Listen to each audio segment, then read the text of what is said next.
Assalamualaikum warahmatullahi wabarakatuh. Terima kasih sudah berkunjung. Kali ini saya akan membawakan sebuah kisah horor tentang kontrak pesugihan. Tanpa berbasa-basi, kita mulai ceritanya. Seno adalah seorang pria berusia genap 40 tahun yang hidupnya penuh tekanan. Sebagai sales asuransi, ia telah mengabdikan dirinya selama hampir 10 tahun dalam profesi itu. Awalnya pekerjaan ini memberi kebanggaan dan cukup untuk menghidupi keluarganya. Namun belakangan ini target yang ditetapkan perusahaan semakin tidak masuk akal. Penolakan demi penolakan dari calon nasabah membuat mentalnya terkikis. Seno sering duduk sendiri di ruang tamunya, memandangi tumpukan brosur yang tak pernah tersentuh. Di sisi lain ruangan, istrinya Rina tampak sibuk menghitung pengeluaran bulanan. Wajahnya keruh mencerminkan kecemasan yang sama. "Mas, uang sekolah sekecil bulan depan gimana ya?" tanya Rina. Seno hanya mengangguk tanpa berkata-kata. Dia tahu mereka sedang berada di ujung tanduk. Gaji bulanannya bahkan tidak cukup untuk membayar hutang, apalagi memenuhi kebutuhan hidup.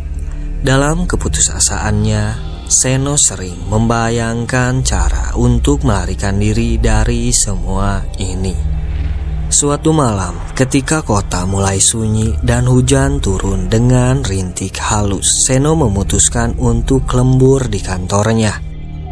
Ia berharap bisa menenangkan pikiran dengan bekerja, meskipun itu hanya alasan untuk menghindari suasana rumah. Jam menunjukkan pukul 11 malam ketika suara ketukan terdengar di pintu kantornya. Awalnya Seno mengira itu adalah angin, namun ketukan itu semakin keras dan teratur. Dengan ragu, dia bangkit dan membuka pintu. Di sana berdiri seorang pria tampak sangat rapi. Dia mengenakan jas hitam yang terlihat mahal, dasi merah gelap, dan sepatu kulit mengkilap. Wajahnya tampak ramah, tetapi ada sesuatu dalam sorot matanya yang membuat Seno merinding. "Selamat malam, Pak Seno," sapa pria itu, suaranya dalam namun lembut. Seno terkejut. "Hah? Maaf Pak, Anda siapa? Kok tahu nama saya?"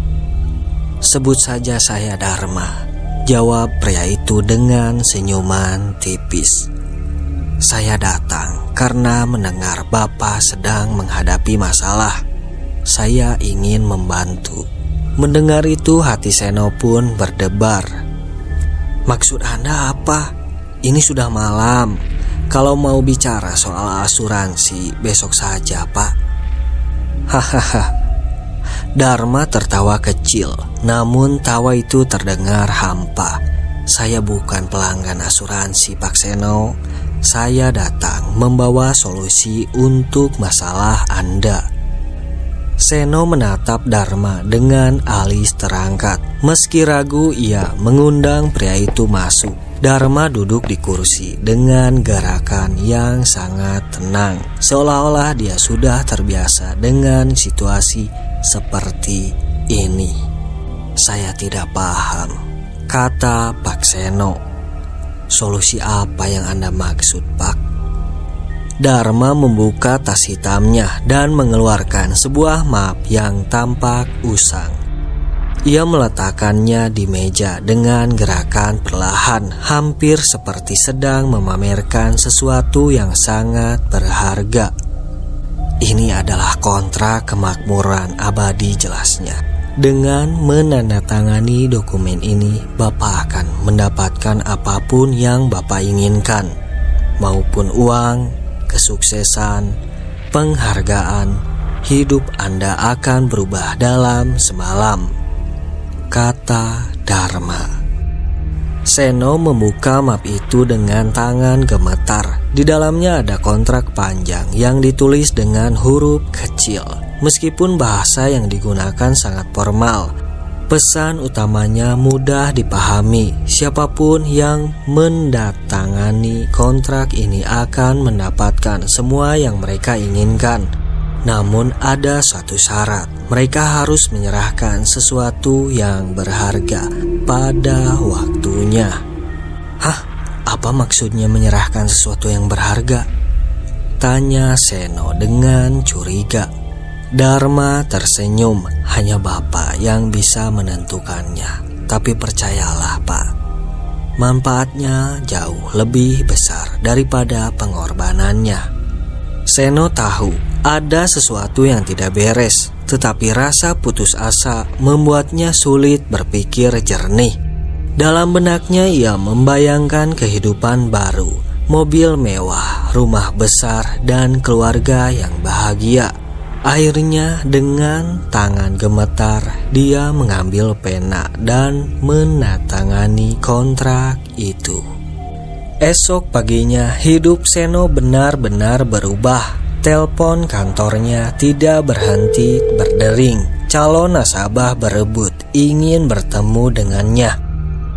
Dalam waktu seminggu, Seno berhasil menjual lebih banyak polis daripada yang pernah ia capai selama setahun. Uang mengalir deras ke rekeningnya dan namanya menjadi pembicaraan di seluruh kantor.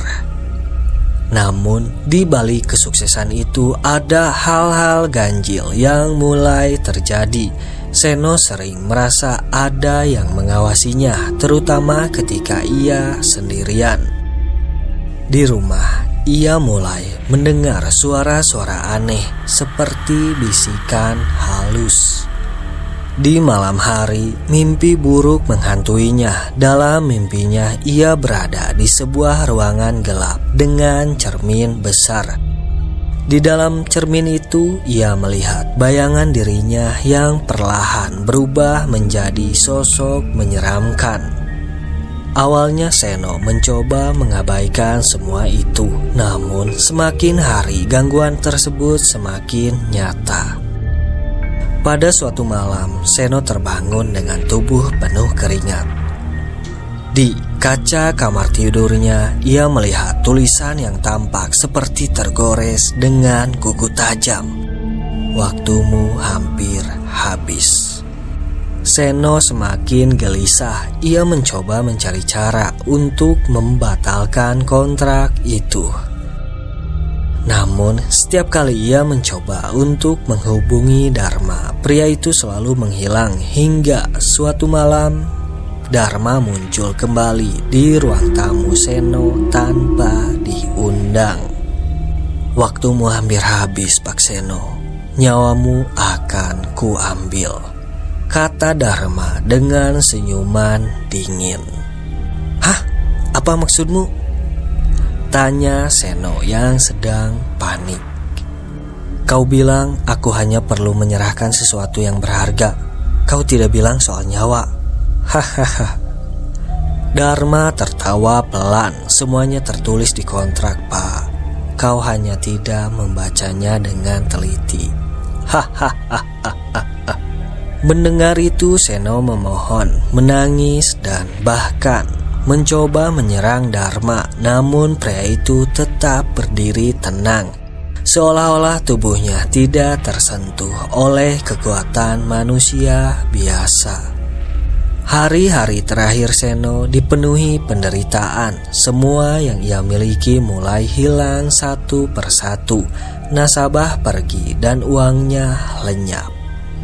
Pada malam terakhir, tepat pukul tengah malam, Dharma datang untuk menjemputnya. Tidak ada tempat bagi Seno untuk berlari atau bersembunyi. Tubuhnya membeku dan ia merasa jiwanya ditarik keluar perlahan, meninggalkan tubuhnya seperti cangkang kosong. Ketika tubuh Seno ditemukan, itu terjadi di kantornya. Pagi itu seorang rekan kerja, Budi, datang lebih awal untuk menyelesaikan pekerjaan.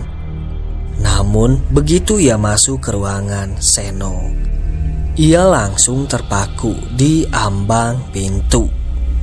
Seno tergeletak di kursinya, wajahnya kaku dengan mata terbuka lebar, memandang ke arah langit-langit. Raut wajahnya menunjukkan ketakutan luar biasa, seolah-olah ia telah menyaksikan sesuatu yang mengerikan sebelum menghembuskan napas terakhirnya. Budi segera memanggil rekan kerja lainnya, dan kantor itu berubah menjadi hiruk-pikuk. Polisi datang, tetapi mereka tidak menemukan tanda-tanda kekerasan fisik atau penyebab kematian yang jelas. Dokter hanya menyebutnya sebagai serangan jantung mendadak. Rina, istri Seno, bersama kedua anak mereka termasuk Rian, segera datang ke kantor setelah mendapat kabar. Tangisan mereka menggema di ruangan itu. Jenazah Seno dimakamkan dengan layak di pemakaman umum dekat rumah mereka. Prosesi pemakaman dihadiri banyak orang, termasuk keluarga besar, rekan kerja, dan tetangga-tetangganya. Beberapa malam setelah pemakaman, Rian mulai mengalami mimpi yang aneh. Dalam mimpinya, ia selalu berada di tempat gelap yang sama. Ruangan besar dengan dinding-dinding kelam yang terasa hidup. Di tengah ruangan itu, ia melihat ayahnya, Seno. Tubuhnya kurus dan terluka dengan wajah penuh kesakitan. "Ayah!" panggil Rian dalam mimpinya, mencoba mendekati sosok itu. Namun Seno hanya menoleh padanya dengan mata memerah penuh penderitaan. "Tolong aku, Rian, hancurkan dia. Aku terjebak. Tolong aku, nak." Mimpi itu terasa nyata. Rian bahkan bisa merasakan bau anyir dan hawa panas yang menyelimuti tempat itu. Saat ia terbangun, keringat membasahi tubuhnya dan hatinya diliputi rasa takut yang luar biasa. Awalnya Rian tidak menceritakan mimpinya kepada siapapun. Namun, ketika mimpi itu terus berulang setiap malam, ia sadar ini bukan sekedar bunga tidur. Rian mulai mengingat hal-hal aneh yang terjadi pada ayahnya sebelum meninggal. Ayahnya tiba-tiba menjadi sangat sukses, tetapi di balik itu ada aura kecemasan yang tidak biasa. Ia juga teringat bagaimana ayahnya sering menyendiri dan tampak seperti menghindari keluarganya di minggu-minggu terakhir hidupnya. Rasa penasaran dan tekad yang kuat, Rian memutuskan untuk mencari tahu apa yang terjadi sebenarnya. Ia mulai mengobrak-abrik barang-barang peninggalan ayahnya di kantor. Dalam salah satu laci meja kerja, ia menemukan sebuah map hitam yang tampak usang. Di bagian depannya tertulis kontrak kemakmuran abadi. Ketika Rian membuka map itu, hawa di ruangan tiba-tiba menjadi dingin. Kontrak di dalamnya menjelaskan bagaimana seseorang bisa mendapatkan semua keinginannya, tetapi harus menyerahkan sesuatu yang berharga. Ini pasti alasan ayah seperti itu, gumam Rian sambil menggenggam map itu dengan tangan bergetar. Malam itu Rian kembali bermimpi bertemu dengan ayahnya. Kali ini ayahnya tampak lebih hancur. Luka-luka memenuhi tubuhnya dan ia tertunduk lemah di lantai. "Tolong aku, Rian," bisik Seno dengan suara yang hampir tidak terdengar. "Hancurkan kontraknya. Dia ada di balik semua ini." "Hah? Siapa dia, ayah?" tanya Rian dalam mimpi itu.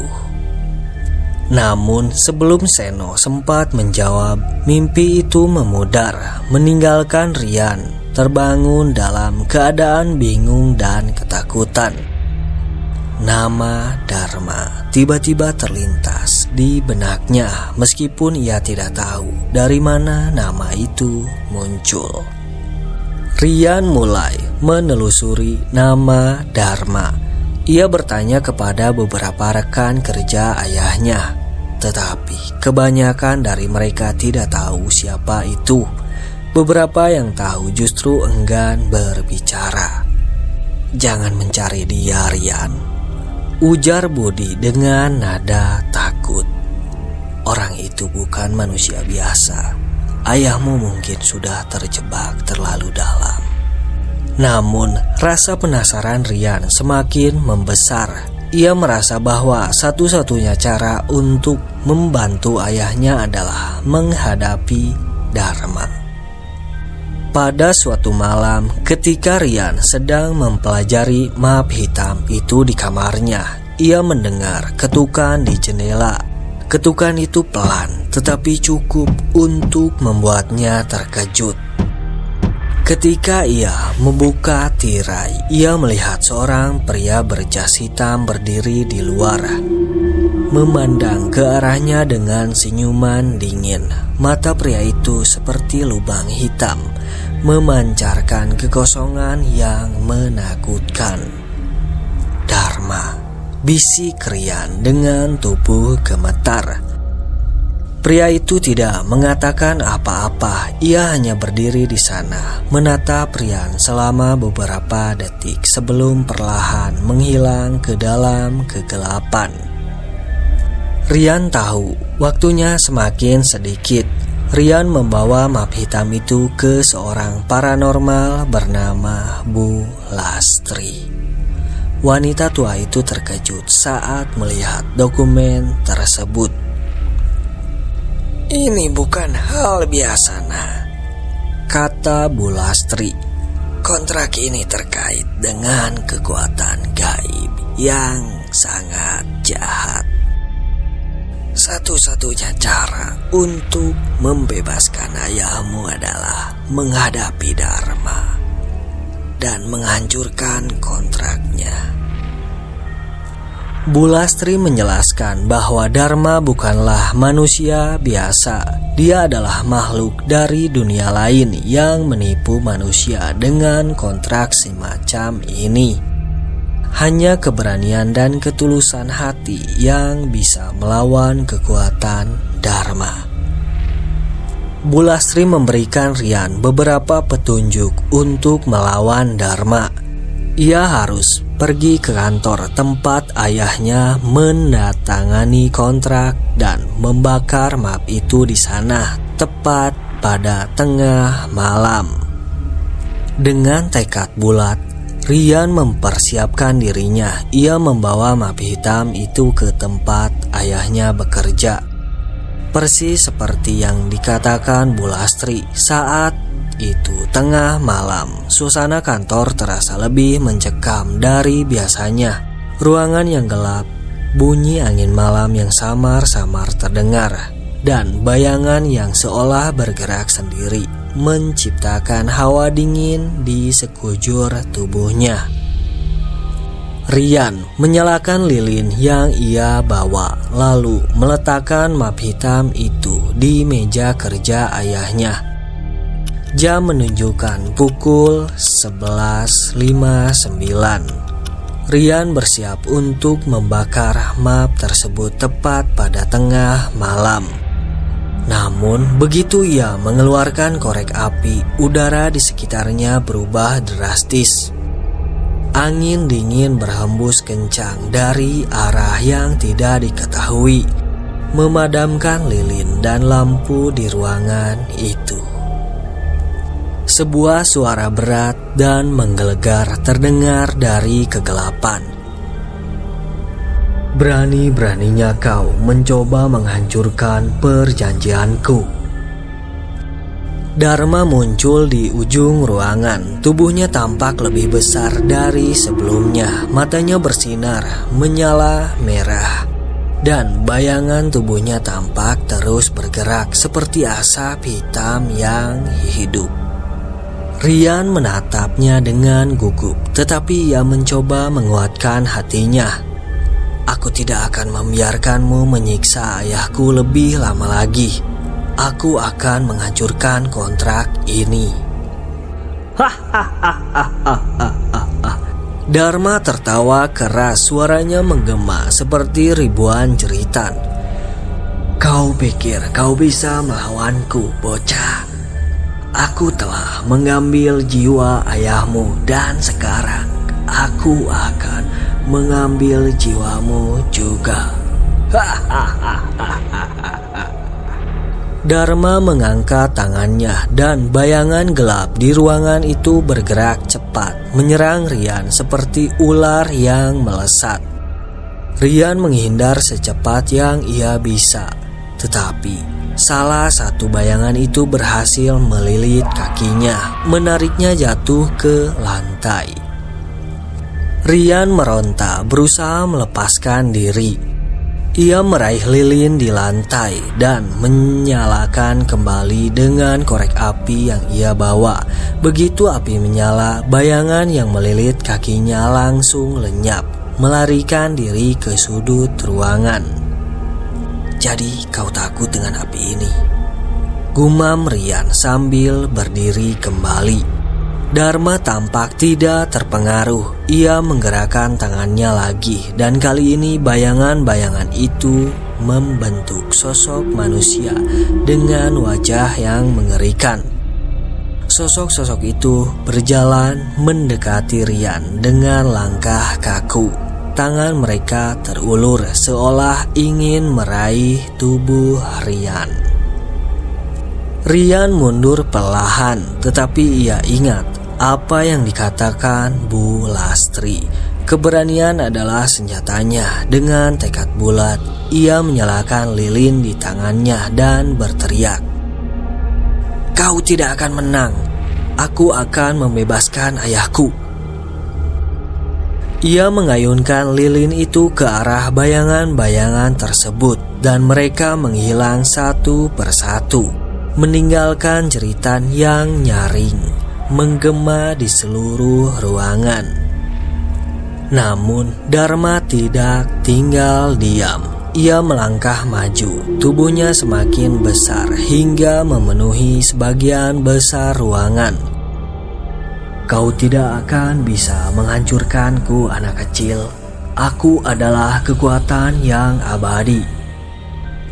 Dharma mengayunkan tangannya dan hembusan angin hitam yang sangat kuat menghantam tubuh Rian, membuatnya terlempar ke dinding. Rian jatuh dengan keras, merasakan sakit menjalar di seluruh tubuhnya. Tetapi ia tahu, ia tidak bisa menyerah. Sambil menahan rasa sakit, ia meraih map hitam di meja dan menyalakan korek api dengan tangan gemetar. Ketika api menyala, Dharma berteriak marah dan mendekat dengan cepat. Bayangannya berubah menjadi cakar tajam yang siap menyayat Rian. Cakar itu hampir mengenai tubuhnya, tetapi Rian mengangkat map itu tepat waktu, menahannya sebagai perisai. Anehnya Dharma langsung mundur ketika map itu menyentuh bayangannya. Rian menyadari bahwa map itu bukan hanya sekedar dokumen. Map itu juga merupakan sumber kekuatan Dharma. Dengan penuh keberanian, Rian berdiri tegak dan menatap Dharma. Kekuatanmu berasal dari kontrak ini kan? Kalau begitu, aku akan menghancurkannya. Dan kau tidak akan bisa menyakiti siapapun lagi.